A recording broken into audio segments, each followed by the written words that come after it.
Oke, sebelumnya assalamualaikum warahmatullahi wabarakatuh, lur. Jadi selamat siang, konnichiwa ya. Kebetulan di sini jam 11 siang. Kebetulan libur juga. Jadi rencana saya mau pergi mancing ya, lur. Buat agenda biar nggak suntuk di asrama terus, di kosong terus. Nah, sambil jalan-jalan lur, sambil melihat pemandangan suasana Jepang. Nah, aku ingin sedikit ngobrol-ngobrol ya tentang masalah biaya hidup di Jepang. Terus cara hematnya gimana gitu ya. Kira-kira habisnya berapa dalam 1 bulan gitu ya. Jadi banyak teman-teman yang tanya kira-kira itu dalam 1 bulan hidup di Jepang berapa gitu. Banyak yang tanya gitu. Nah, ini sambil jalan-jalan, sambil saya cerita ya lur, sambil saya ngobrol-ngobrol. Oke lur, jadi gini ya lur ya, tentang masalah biaya hidup itu sebetulnya ya tergantung kepada pribadi masing-masing ya. Kan setiap orang beda-beda cara pengeluarannya gitu. Yang membuat orang beda itu tentu dari segi dia ngerokok atau enggak gitu ya. Terus dia itu suka nyemil atau enggak, suka jalan-jalan apa enggak, terus suka makan enak apa enggak gitu ya. Nah, semua itu tergantung pribadi masing-masing ya. Terutama untuk anak-anak muda, biasanya kalau anak-anak muda itu biasanya ya kebanyakan sedikit boros gitu ya, karena dia mikirnya ya belum dewasa, dia juga belum ngerasain yang namanya hidup di kampung itu susah. Makanya dia punya prinsip, mumpung punya uang, mumpung di Jepang ya, selagi punya uang ya udah apa yang dipengenin dibeli. Itu anak-anak muda sekarang gitu ya. Nah, untuk biaya hidup lor, jadi ini saya bahas untuk pribadi saya ya. Selebihnya nanti teman-teman itu bisa bandingkan dengan yang lain gitu ya. Nah, untuk saya dalam 1 bulan itu kurang lebih habis 1.500.000 lor ya. 1.500.000 itu sudah maksimal, dan minimalnya itu 1 juta lor. Dan kebetulan saya seringnya itu habis sekitar 1.200.000, dan bahkan sampai pernah beberapa kali 1 juta dalam 1 bulan itu ya. Kok bisa seirit gitu ya. Ya semua itu tergantung kita lur. Kalau kita punya prinsip ya pasti kita mudah untuk mengatur uang. Tapi kalau kita sudah tidak punya prinsip, ya saya perasa pasti boros gitu ya. Karena di Jepang itu lur, banyak sekali keindahan, banyak sekali keinginan. Kalau kita tidak bisa mengerem diri, ya pasti kita habis banyak gitu loh. Kita sampai-sampai kita kadang-kadang gak sadar nih. Kita beli ini, beli itu, main ke sana gak tahu habis nih uang 5 juta gitu ya. Karena ya di teman-teman kita itu banyak lur yang tahu-tahu nih ya, yang tahu-tahu habis dalam 1 bulan nggak kerasa habis 5 juta gitu. Ada lur, itu karena nggak ini ya, nggak bisa ngerem gitu ya. Yang jelas dia pengen apa beli, tahu-tahu pas waktu udah habis 5 juta dia baru kok nyesel gitu ya. Nah, semua itu ya tergantung kepada kita ya lur ya. Nah, ini lur, saya kasih tips ya, ini untuk aku ya. Saya rasa jangan ikut-ikut lah ya untuk kalian. Kalau 1 juta itu ya terlalu hemat banget ya.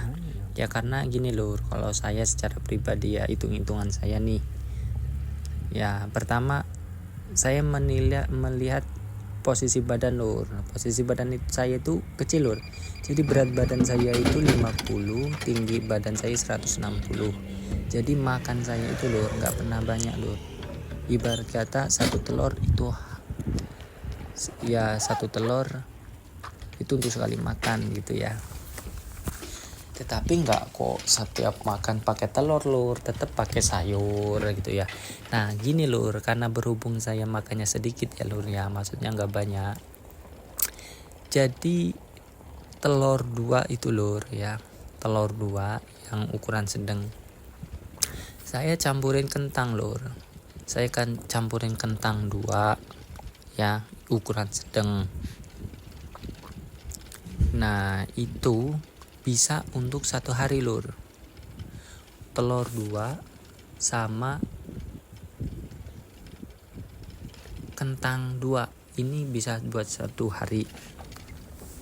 Kok bisa? Ya bisa lur, karena ya itu tadi porsi saya makannya sedikit. Nah terus saya beli tetap ada ini lur, asupan sayur. Tadi kan udah ada kentang, itu ada kol ya, maksudnya kol itu ya buat lalapan gitu ya. Nah itu kentang sama telur 2 itu saya sayur gitu ya, saya osreng gitu. Nah itu kemungkinan saya dalam satu itu enggak apa ya, masak itu tuh enggak kok setiap hari, enggak loh, tetap saya setiap harinya beda ya menu. Nah menu kedua lur, terus saya mie harga 15.000 isi 3. Nah satu mie kan isi 3 nih, satu mie saya saya campur dengan kentang 2. Nah ini juga bisa buat 1 hari lur itu ya, itu bisa satu hari. Nah menu yang ketiga lur, saya pakai chicken. Di Jepang itu lur ya, termasuk daerah beda-beda ya. Di Jepang itu di toko ya, itu ada yang jual kayak sejenis nugget gitu ya, tapi dia ini lur apa namanya, chicken ya, ukurannya sama lah kayak nugget gitu ya. Nah itu aku sekali makan lur, itu harganya sekitar 80.000 ya, atau 800 yen. Nah itu isi banyak lah, isinya nggak tahu berapa. Itu sekali makan lur, saya 3 biji, ambil 3 biji, saya ulek ya, saya geprek gitu ya pakai lombok gitu ya, sama bawang. Nah itu saya geprek, itu untuk sekali makan lur. Nah itu menu yang saya selanjutnya. Nah menu yang selanjutnya lur, itu pakai telur itu ya sekali ceplok, sekali dadar gitu ya, itu satu. Nah itu menu selanjutnya. Nah telur sama chicken itu tadi lur, itu posisi kalau saya lagi malas masak ya, itu lagi malas masak 1 hari. Jadi bisa jadi saya masak kalau lagi malas nyayur ya itu geprek 3 untuk pagi, nanti duhur geprek lagi 3, langsung sore geprek lagi 3. Yang penting ada lalapannya lur, maksudnya asupan sayurnya ya. Nah terus kadang telur ya, kalau kadang paginya geprek, siangnya pakai telur, kadang sorenya pakai telur. Nah diseling-seling gitu ya. Nah terus untuk menu yang selanjutnya lur, itu pakai dencis ya lur. Nah itu pakai dencis ini di harga 12.000 ya, 12.000 isi 3, di dalamnya itu ada 3 ikan. Nah saya campur sama kentang juga lur, saya campur sama kentang, kadang 2 ya, seringnya aku 2. Nah itu menu yang selanjutnya lur. Nah menu itu lur, itu dalam 1 bulan ya saya bisa ngabisin sekitar uang 1 juta lur kalau saya menunya itu. Nah maksudnya ini lur, 1 juta ini saya sudah termasuk minuman ya. Kalau seumpama saya kalau beli minuman lur, itu nggak harus setiap hari ya. Kalau kita setiap hari beli, setiap kerja kita istirahat, kita beli istirahat, itu boros loh. Jadi saya beli minuman itu tergantung cuaca. Kalau cuacanya panas ya, saya bawa minum sampai bawa es ya, sampai es tawar gitu. Tapi kalau memang kalau sumpama pokoknya intinya gini lur, kalau minuman itu biasanya saya sekitar 5 hari sekali saya baru beli ya. Karena saya nggak termasuk suka ya dengan minuman Jepang gitu, karena ya kopi-kopi juga nggak ada yang enak gitu. Terus kayak minuman ya ada yang enak cuman nggak terlalu suka gitu ya. Jadi kalau pengen beli itu ya kadang seminggu sekali, kadang 3 hari sekali gitu ya, karena ya itu tadi saya kurang suka gitu ya. Nah terus untuk cemilan loh, kalau setiap malam itu aku cemilannya pakai susu sama roti tawar, itu saya itu udah pasti ya lur. Kadang roti tawar itu bisa berapa hari ya, kan roti tawar itu expirednya 3 hari intinya. Nah kadang 3 hari nanti habis itu nggak nyemil gitu ya. Ya tergantung mood-moodan sih ya. Kadang lagi kepengen nyemil ya beli cemilan gitu ya. Nah gitu loh. Nah terus loh, yang bikin boros itu kalau kita ngerokok. Karena saya nggak ngerokok, terus saya nggak suka main gitu ya, jadi biaya saya bisa saya tekan gitu ya, nggak terlalu boros. Kenapa lor saya nggak suka main? Ya intinya gini ya lor ya, sebetulnya kalau dipikir main itu siapa sih yang nggak suka main gitu ya, apalagi di Jepang ya banyak tempat-tempat yang ya tempat kunjungan lah yang perlu kita kunjung untuk refreshing, banyak sebetulnya lor. Mau ke Tokyo bisa gitu ya, mau belanja bisa ya, tempat-tempat di mana lah gitu ya. Tetapi lor, saya itu prinsipnya gini ya lor ya, kalau saya pengen main itu ya paling enggak kok setiap minggu saya main, enggak kok harus setiap bulan main gitu ya. Pokoknya kalau saya main di acara-acara tertentu ya bisa setengah tahun sekali, kadang berapa bulan sekali gitu ya. Dan itu pun mainnya yang bisa terjangkau ya ke tempat temen gitu ya. Kan ada ya kalau anak-anak sekarang tuh yang masih muda itu harus seminggu sekali main kemana, ke Tokyo tempat teman gitu kan. Sekali jalan itu bisa habis 200.000 sekali jalan, kadang 300.000 ya, kadang 1 juta gitu ya kalau sekali main. Nah ini ya boros lah ya, kalau itu boros. Tapi ya itu tadi loh, kalau bisa jangan terlalu ambisi pengen main, sayang uangnya gini ya. Saya tuh punya prinsip gini loh ya, silakan lah ini bisa dicontoh atau enggak itu silakan ya loh ya, ini cuma prinsip saya saja gitu ya.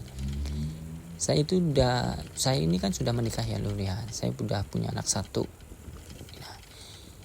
Nah saya selama saya menikah di kampung itu loh, mencari biaya hidup itu susah ya, mencari nafkah itu susah, mencari pekerjaan itu susah gitu ya. Dulu saya ngerasa saya belum punya rumah gitu ya, saya masih numpang. Sekarang pun saya masih ini ya, ngontrak, istri saya masih ngontrak di Indonesia. Nah makanya gini lor, karena saya sudah merasakan susahnya hidup, karena betulan saya di Jepang itu nggak lama, dan di sini bukan tempat mencari kebahagiaan. Meskipun negara ini adalah tempat di mana banyak sekali tempat kebahagiaan, tetapi ini bukan tempat kebahagiaan bagi saya. Tempat kebahagiaan saya itu lor, itu adalah di Indonesia gitu ya, di Indonesia. Karena saya berkeyakinan saya di sini cuma 3 tahun ya, saya nggak akan lama di sini. Jadi dengan waktu sesingkat itu, jangan sampai di kemudian hari setelah saya pulang, saya mengalami sesuatu yang dulu saya alami gitu loh. Dulu saya ngerasain susah, jangan sampai setelah 3 tahun saya ngerasain lagi nggak ada perkembangan gitu ya. Makanya saya emang betul-betul saya punya prinsip, pokoknya di Jepang saya kerja, kerja dan kerja gitu ya. Pokoknya segala sesuatu yang membuat saya boros, saya stop. Gitu ya. Saya tidak mudah terpengaruh ya sama teman-teman. Silakan teman-teman saya mengatakan saya seperti apa, itu silakan, karena ya kita udah beda prinsip. Kita udah beda cara dalam menjalani sebuah hidup gitu ya. Saya sudah berkeluarga, sedangkan dia masih bujang gitu ya. Dia ngajakin ini itu gitu ya. Nah saya nggak bisa ya, karena saya ngerasa itu pemborosan bagi saya. Makanya saya saya nggak mau ketika saya di sini boros, saya pulang nggak punya uang, saya belum punya rumah gitu ya.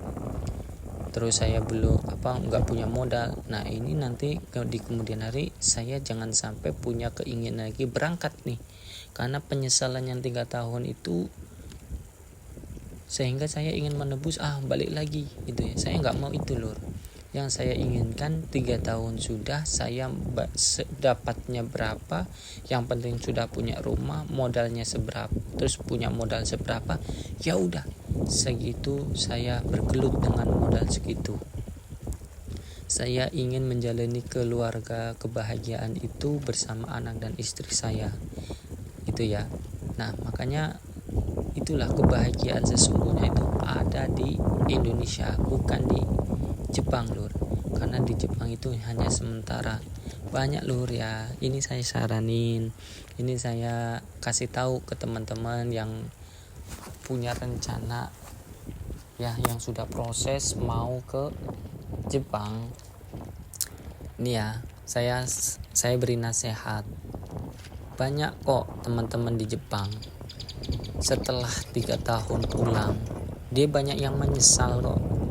Kenapa menyesal? Ya karena dia dulu prinsipnya masih muda, prinsipnya mumpung masih ada uang, prinsipnya mumpung di Jepang ya, negara maju, negara bebas dan ini itu, dia masih suka melakukan sesuatu hal yang dia inginkan, dia belum bisa ngerem.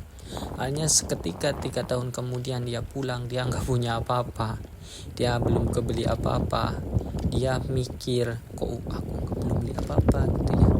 Nah yang namanya penyesalan itu pasti kayak gitu. Dia nggak memikirkan dulu dia itu hidupnya gini-gini selama di Jepang. Dia yang pikirin kok setelah 3 tahun aku kok uangnya kemana, aku belum beli rumah, belum beli tanah gitu ya. Nah itu lur. Nah sedangkan anak-anak ini yang nyesal itu ya, uangnya itu lur, memang betul dia sebagian untuk orang tuanya gitu ya. Tetapi ingat, sebagiannya lagi juga dia digunakan untuk berpoya-poya selama di Jepang. Poya-poya ini lur, bukan berarti dia itu pesta dan bukan lur. Yang namanya poya-poya di Jepang itu, kita itu tidak bisa mengendalikan diri kita itu loh. Sehingga kita pengen apa, tahulah setelah gajian gitu ya. Ibarat gaji 12 juta, untuk orang tua sekitar 5 juta gitu ya. Terus untuk diri dia sendiri 12 juta. Kok 12 ya? 7 juta gitu kan, masih sisa 7 juta. Nah, selebihnya ini 5 juta udah positif sama orang tua. Mau dihabisin kayak mau dibeli apa ke sama orang, itu udah urusan orang tua ya. Kita nggak mungkin kok meminta lagi kemudian hari kita pulang, nggak bisa lur. Karena itu adalah bagian dari kewajiban kita menafkahi keluarga kita. Selebihnya ada sisa, itu adalah tanggung jawab kita. Bisa nggak uang 7 juta itu gitu ya. Nah kalau kamu tidak bisa memanage uang 7 juta, ya pasti lur, kamu cuma bisa nabung paling sekitar 2 juta 3 juta. Coba kamu hitung lur. Itu pun kalau seumpamanya nggak ada kebutuhan yang mendadak kamu.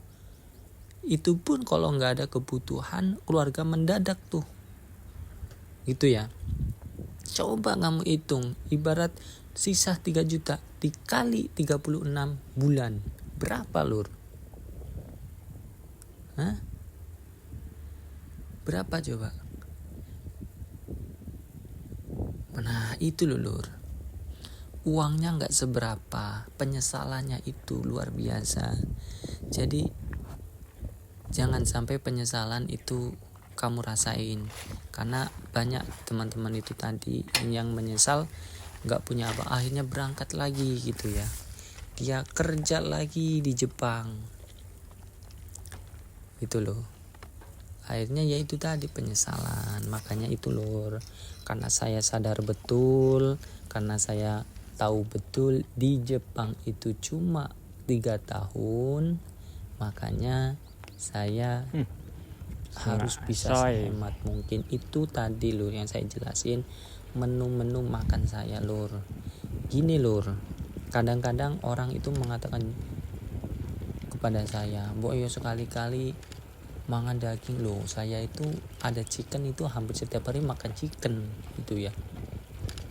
Daging itu udah pasti. Tetapi bukan berarti saya harus makan mewah, karena saya itu dari kampung. Saya itu udah terbiasa makan sama sayur doang. Sudah terbiasa makan sama sambal sama telur. Kalian orang juga udah pasti pernah ngerasain lah ya namanya makan. Itu udah pasti saya ngerasa, kamu juga pernah ngerasain lah kayak hal yang sama. Udah terbiasa makan hal-hal yang sederhana. Kalau sudah terbiasa, kenapa ketika kita berada di negara orang kita merasa punya uang terus kita hidupnya berubah? Oh, saya harus pakai ikan, makan kalau nggak pakai ikan gatel perutnya. Wah, saya harus makan sama daging, kalau nggak pakai daging saya kerjanya lemes. Hello, kamu itu sudah terdidik hidup di kampung, sudah dididik dengan makanan yang sederhana. Kenapa ketika kamu sudah punya uang terus kamu jadi berubah itu gaya hidup kamu, pola pikir kamu?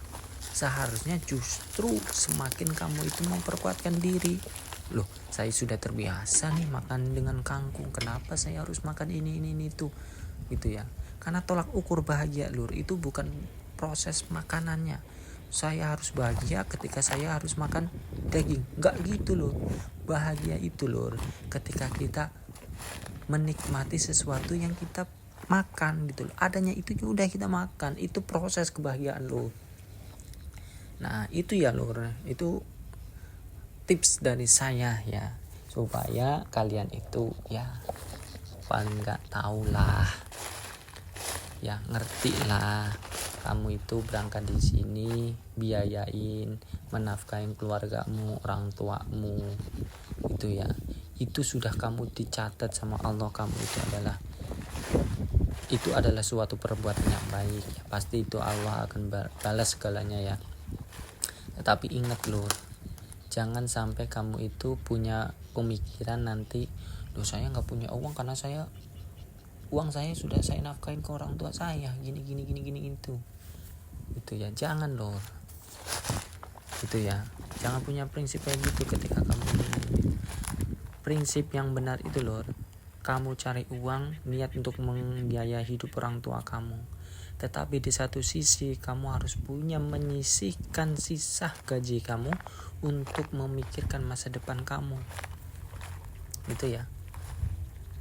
Karena orang tua juga manusia. Kadang-kadang orang tua itu pengen ini pengen itu, akhirnya uangnya juga gak bisa dicekkan, dalam arti itu gak bisa disimpan, karena orang tua juga manusia gitu ya.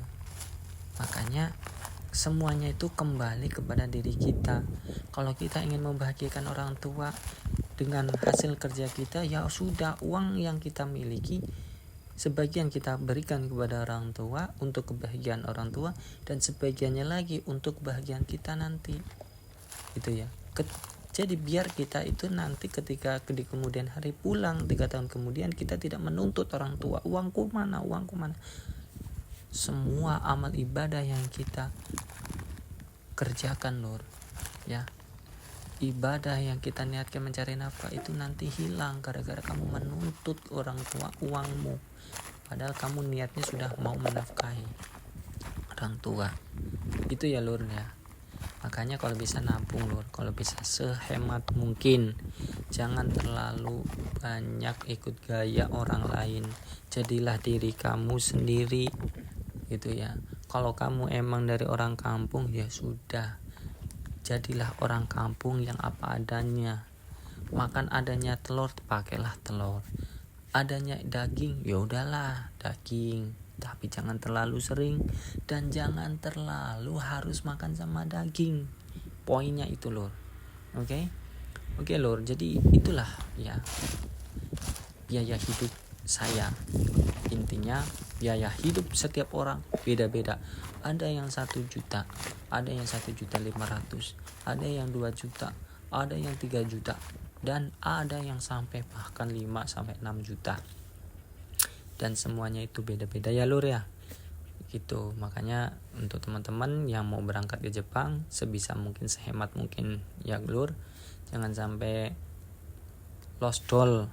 Wah, kalau udah lost doll nyesel nanti di kemudian hari lur. Oke lur, mungkin itu saja ya video kali hari ini. Mudah-mudahan bermanfaat kepada kita semua. Oke, assalamualaikum warahmatullahi wabarakatuh lur.